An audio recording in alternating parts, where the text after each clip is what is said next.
I'm planting some sort of edible seed every day for 100 days. And today I'm planting Danvers half-long carrots. And I'll share my 3 best tips for consistent germination.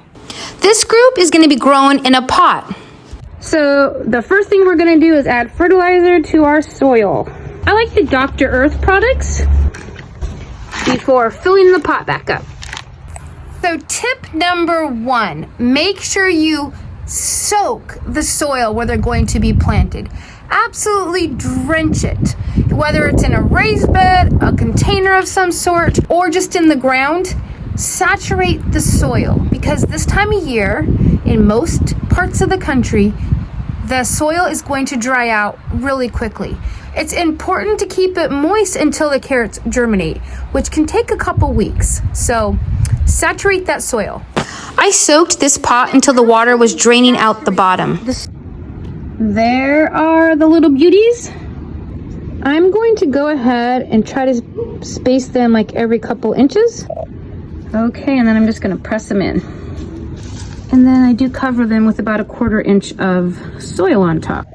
I'm bringing these inside to germinate. So tip number 2, if you put them in a pot or container, cover them so that the moisture does not evaporate, just as if you were starting herbs.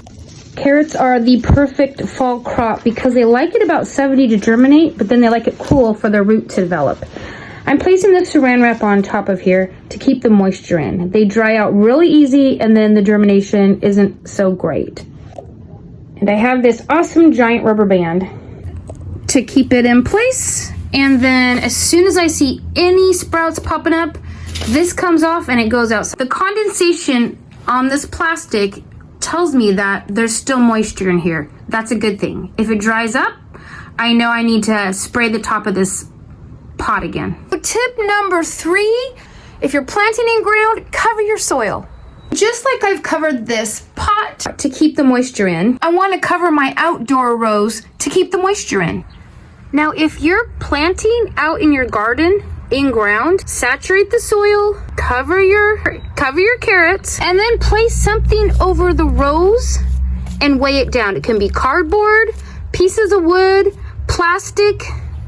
And then in about 5 days, I'll start lifting it up and looking for germination. Once 5 days have passed, I'll look every single day. As soon as I see those first carrots popping up, I want to get the cardboard or the wood or the plastic tray or tarp, whatever I have on the soil, I need to take it off so the carrots can get sunlight.